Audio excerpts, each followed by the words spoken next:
Bonjour Léa. Bonjour Daniel. Merci d'avoir accepté mon invitation aujourd'hui pour parler d'un autre thème sur lequel on a un petit peu philosophé ou on a échangé au courant de la semaine. C'est le thème, je l'ai écrit ici, là, j'ai pris des notes à la main. C'est être à l'écoute de l'imprévisible dans le plan d'amour de Dieu. C'est tout un titre, Un ça. gros programme. C'est un gros programme, hein? Oui. Donc, qu'est-ce qu'on veut dire par là? Je vais résumer qu'est-ce qu'on s'est dit, toi puis moi. Qu'est-ce que ça veut dire d'être à l'écoute de l'imprévisible dans le plan d'amour de Dieu? C'est que dans la vie, souvent, on s'en est parlé, souvent dans la vie, on a des plans, nous-mêmes, personnellement, toi, moi ou les gens, on a des plans, mais ça ne se passe pas exactement comme on veut. Et souvent, on vient décourager à cause de ça. Donc aujourd'hui, après quelques réflexions qu'on a eues, toi et puis moi, on a mis sur papier 8 points ou 8 éléments afin de nous aider à cheminer dans ces événements-là qui fait que ça ne se déroule pas comme on veut. Donc, c'est imprévisible, mais Dieu a un plan d'amour, et il veut nous amener ailleurs. Donc, c'est ce qu'on va voir aujourd'hui, les 8 points qui nous aident à cheminer dans ce plan-là. Donc, merci encore une fois d'être avec moi pour un peu là, avoir cette conversation puis aider les gens à cheminer dans ce domaine-là. Donc, Je suis content, Daniel. Bon, ben, merci beaucoup. Le premier point qu'on a écrit ensemble, avant d'aborder les points, on va donner des situations concrètes. Par exemple, si on prend Jésus dans son cheminement, quand il est parti avec ses disciples pendant quelques années, proclamer la bonne nouvelle. Donc, à la fin, Judas l'a trahi, il est mort sur la croix, puis il est ressuscité. Donc, c'est sûr que dans la vie de Jésus, si on s'arrête au moment où, avec toutes ses bonnes intentions, il y avait l'intention de faire le mieux possible puis de rendre tout le monde heureux. Il a été guérir des malades, il a aidé les gens dans beaucoup de choses. Malgré tout ça, ben, on l'a trahi, puis il est mort sur la croix. Donc, si on s'arrête à ces seuls événements-là, ben, on vient décourager, on se dit, ben écoute, il n'a pas réussi ce qu'il voulait. Malgré ça, il s'est arrivé d'autres événements après qui a fait que finalement l'aboutissement était agréable, même si ça n'a pas été exactement comme il avait planifié. Ben, la même chose pour nous. Puis je vais pas donner un autre exemple. C'est quand on joue au billard. On envoie une boule, des fois, qui vient cogner une boule pour l'envoyer dans le trou. Donc, cette boule-là, des fois, elle ne rentre pas dans le trou tout de suite, elle va faire un ricochet sur un autre bande, sur un autre bande, sur un autre bande, sur un autre bande, puis finalement, elle tombe dans le trou et est presque prête à tomber dans le but de, par une stratégie, faire par après que cette boule-là tombe plus que d'autres. Donc, ça ne se déroule pas tout le temps, automatiquement, rapidement et efficacement de la façon qu'on pense. Donc, il y a des séries d'événements dans la vie qui nous emmènent à différents points et qui fait que c'est pas comme ça qu'on pensait que ça se déroulerait, mais finalement, à la fin, ben, peut-être même on va perdre la partie, mais on va créer quelqu'un d'heureux. Notre compétiteur va se sentir fier de lui. Puis, à quelque part, ben, il va y avoir de la joie quand même qui va être créée. Que ce soit nous qui gagnons ou que ce soit l'autre qui gagne, il va y avoir une joie au bout de la ligne. Donc, c'est ça qu'il faut prendre conscience. Puis peut-être que cette joie-là va amener la personne à vivre d'autres événements. Ou encore, on peut prendre, par exemple, le beurre qu'on a sur la table. Le beurre qui est sur la table est le résultat de la vache qui a brouté l'herbe, l'herbe s'est fait digérer dans l'estomac de la vache, qui a produit du lait. Le lait s'est fait récolter par le travail d'un fermier, quelqu'un qui est venu chercher le lait. Le lait est tombé à quelque part d'une façon brute et a été séparé, la crème du petit lait. Ensuite, il y a eu un processus de purification. Donc, il y a eu plusieurs étapes pour finalement arriver au beurre. Donc, si on s'attarde simplement à l'herbe broutée, l'herbe va dire, moi, je ne sers à rien. Toute ma vie servait à me faire pousser. Puis elle, si elle s'arrête à son moment, elle ne réalise pas qu'elle a servi de nourriture à la vache qui, elle, a pu faire créer du lait, ce lait-là a formé du beurre, puis qui a finalement tombé sur la table pour nous nourrir, pour servir d'autres choses. Donc, c'est dans ce sens-là. Alors, l'herbe est très utile. L'herbe est très utile, comme chaque événement dans la vie ou chaque chose imprévisible est aussi utile, même si on n'en prend pas conscience. Donc, c'est dans ce sens-là qu'on va aujourd'hui énumérer les 8 points ou les 8 éléments ou les outils pour nous permettre à mieux cheminer dans ces moments d'imprévisible-là dans le plan d'amour de Dieu. Donc, la première chose, si tu veux rajouter des choses, libre à toi, là, moi je vais dire ce qu'on avait pensé ensemble. Donc, la première chose, c'est d'avoir à long terme. C'est de ne pas s'arrêter à l'événement qu'on vit qui nous semble une catastrophe ou un désastre ou un malheur ou une déception, mais de voir un petit peu plus loin. Donc, c'est de voir à long terme. Puis long terme, ça prend du temps des fois. Long terme, ça prend du temps des fois. Exactement. Oui. Parce qu'il y a des actions qu'on pose et puis qu'à un moment donné, on n'est pas satisfait ou si on est satisfait, mais on peut aller plus loin encore. C'est en plein ça. Dans les deux parties. C'est exactement. C'est très bien ce que tu rajoutes là, parce qu'à long terme, ça veut dire quoi? Ça veut dire aussi d'avoir de la persévérance. Ça veut dire d'avoir de la détermination. Ça veut dire aussi d'avoir du discernement. Parce que des fois, on persévère, alors qu'il faut lâcher prise. Donc, voir à long terme, dans ce processus de long terme-là, on a ce que tu viens de dire, faire confiance, être persévérant, puis aussi faire du discernement. Peut-être qu'il faut continuer, mais peut-être qu'il faut lâcher.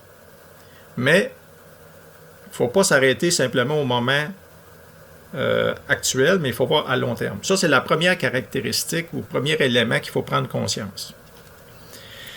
Dans le plan imprévisible de l'amour de Dieu, parce que nous, on pose une action, on veut que ça se passe comme on pense, mais ça ne se passe pas comme ça, mais il faut voir un petit peu plus loin.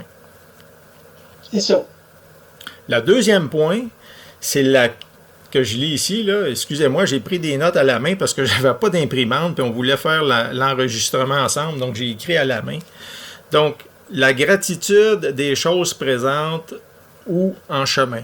C'est-à-dire qu'à chaque fois que ça ne se passe pas comme on veut, il faut remercier parce que même dans ces moments-là, il se passe des belles choses.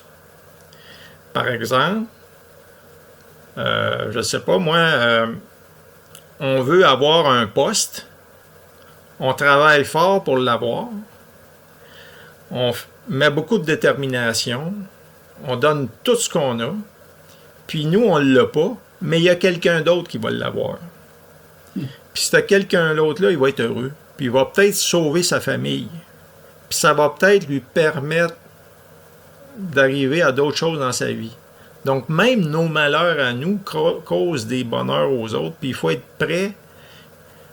Même, on peut semer des graines, puis ces graines-là ne vont pas tout le temps pousser de la façon qu'on pense, mais il y en a quelques-unes qui vont pousser à d'autres endroits, puis que finalement, ils vont donner à manger à des oiseaux ou encore à des animaux, ou à certaines qui vont aider dans la création de Dieu.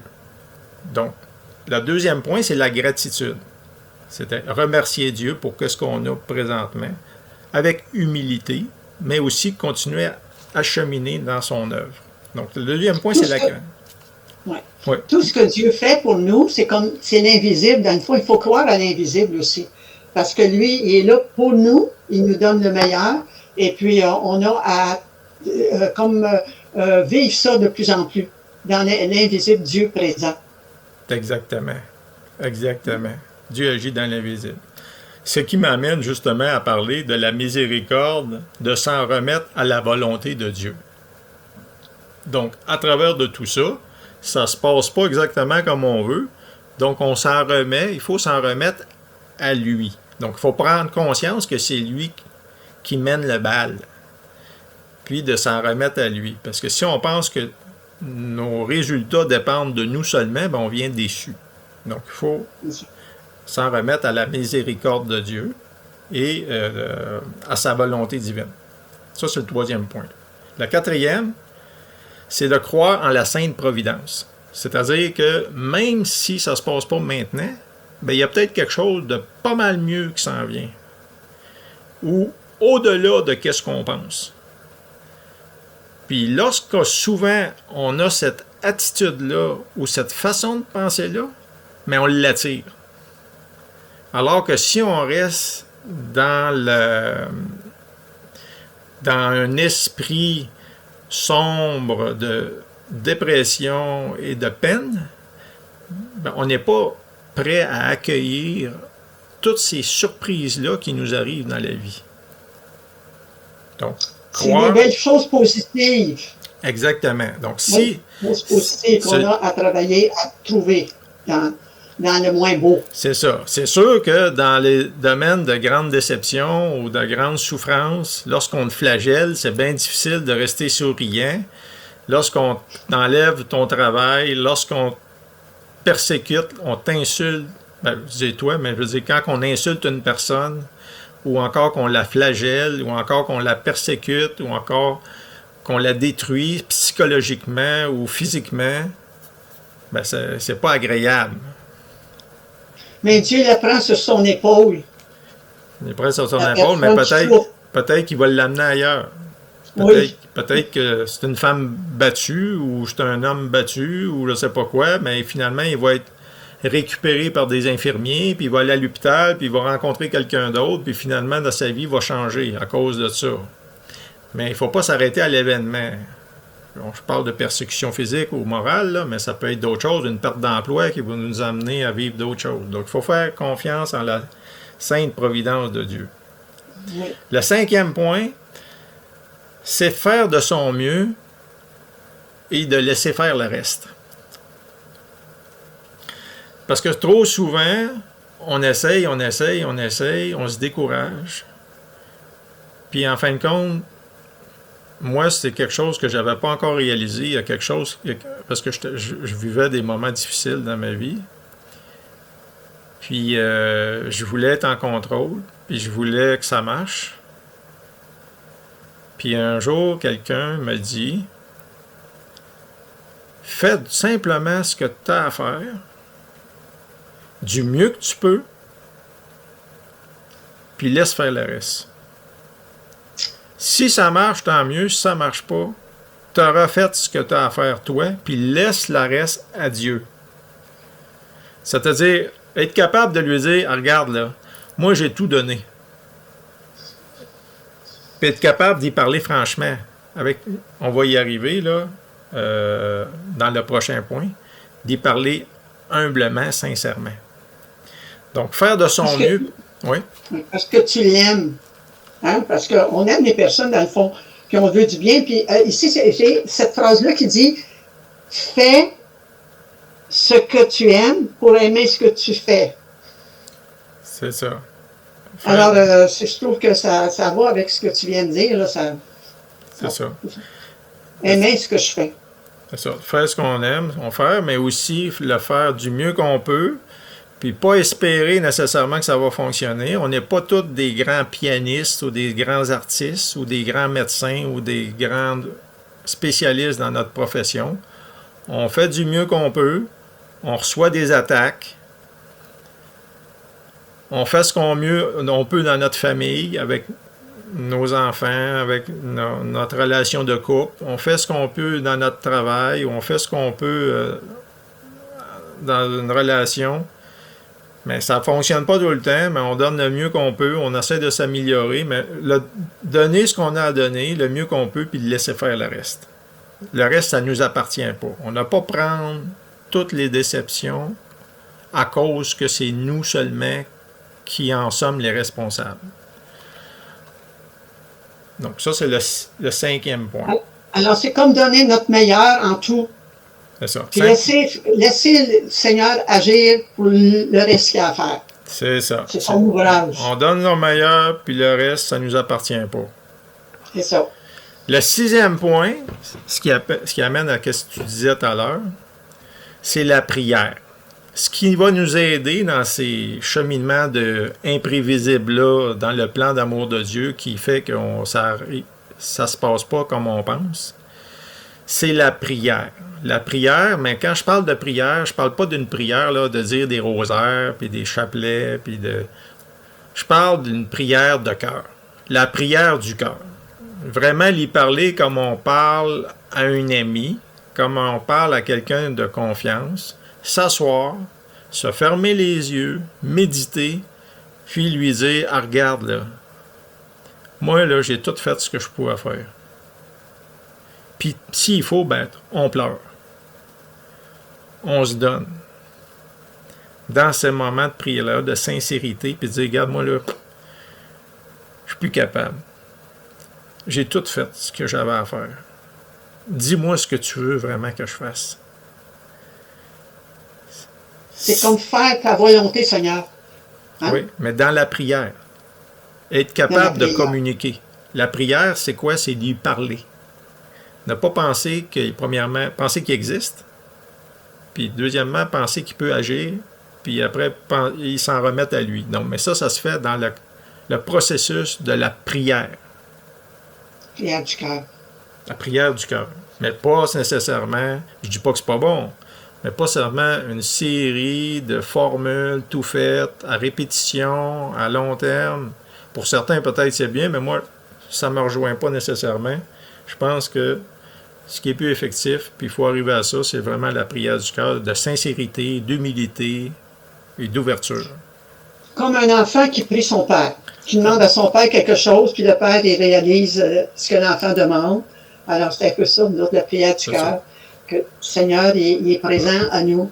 C'est ça. Il nous fait agir pour le meilleur. C'est ça. Le 7e point, on arrive là, il nous reste 2 points, le 7e et le 8e. Donc, le 7e point, c'est d'agir selon nos appels intérieurs. Donc, souvent, dans ce processus-là, où on a des plans nous-mêmes personnels, puis qu'on essaye des affaires, puis que ça ne marche pas, mais que Dieu, lui, a un autre plan pour nous, puis qu'on se décourage, bien souvent, Dieu nous parle. Il nous dit, ben tu devrais faire ça, ou moi, à ta place, je ferais ça, ou il m'emmène à telle place, puis tu le sens dans ton cœur qu'il faut que tu fasses ça, mais tu le fais pas. Ben, je te dis tu à chaque fois, mais je te dis, on sent que moi, je dois le faire, mais que je le fais pas. Alors, c'est d'être plus à l'écoute de ces appels intérieurs-là, pour finalement épouser son plan, puis peut faire que dire, ben écoute, je vais aller par ça. On va donner un exemple concret. Par exemple, une fille qui est en amour avec un gars parce qu'il est beau. Il est beau, il est fin, mais c'est pas une bonne personne. C'est pas une bonne personne pour elle. Puis elle le sait. Elle sait parfaitement que ce gars-là n'est pas fait pour elle. Mais physiquement, il est très gentil, il est très beau, il est très attirant. Puis, elle se laisse séduire, puis elle embarque dans une relation qui mène à rien, puis qui amène finalement des grandes déceptions. Ben, elle savait, intérieurement, cette personne-là le savait, que cette personne-là n'était pas faite pour elle. Comme quelqu'un qui va aller dans une profession, un travail, ou encore faire telle ou telle chose, il sait que c'est pas fait, puis il arrive à des déceptions. Ou encore d'autres qui sont dans un travail, qui ont des épreuves, beaucoup d'épreuves. Puis Dieu lui dit, ben lâche pas. Lâche pas. Lâche pas. Continue de te battre. Puis la personne, elle laisse aller. elle s'écrase, puis elle passe à côté de belles choses. Elle a donné le mieux qu'elle pouvait. Elle ne pouvait pas aller plus. Elle a passé à côté. Alors qu'elle avait la capacité, en réalité. Il fallait qu'elle donne le plus. Dieu lui dit à l'intérieur, lâche pas. Donne ton maximum. Parce qu'à travers de ces combats-là que la personne mène pour gagner ou garder son travail, ben, elle porte un flambeau. Un peu comme les guerriers qui vont à la guerre, puis il y en a qui vont mourir sur le chemin de bataille, sur le champ de bataille. Mais ils ont servi à quelque chose. Ils ont servi à amener la liberté. Mhm. Des fois, c'est le temps de poser les armes, puis des fois, c'est le temps de se battre. Fait que c'est ça. C'est d'être à Il y a les l'écoute. deux.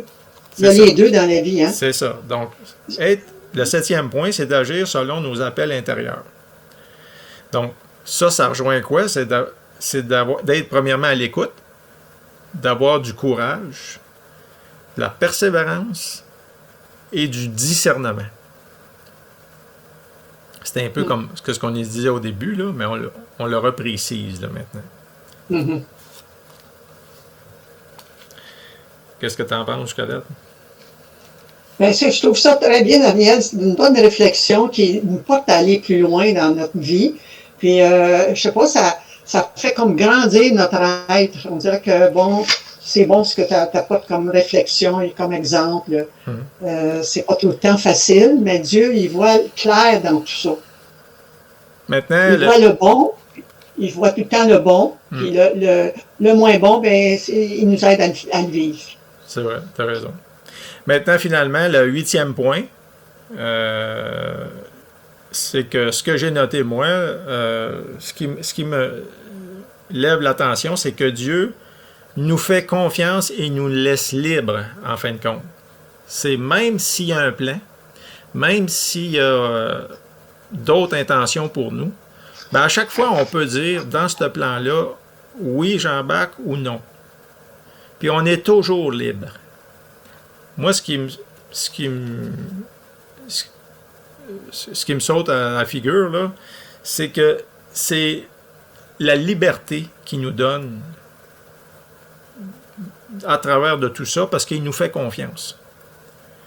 Il nous fait confiance à travers tout ça, puis tout ce qu'on a, c'est d'avoir, peut-être qu'il y a d'autres points, là. Moi, c'est ces points-là qui m'ont relevé, savoir ces points-là, premièrement, d'en prendre conscience, d'être à l'écoute, être capable d'être à l'écoute aussi des événements qui en ont autour de nous, puis de voir que, à travers de tout ça, même si ça ne se passe pas comme on veut, ben, il nous fait confiance. Puis il nous veut peut-être nous emmener à d'autres choses, qui ne sera pas nécessairement ce qu'on veut, mais qui va être dans son plan d'amour.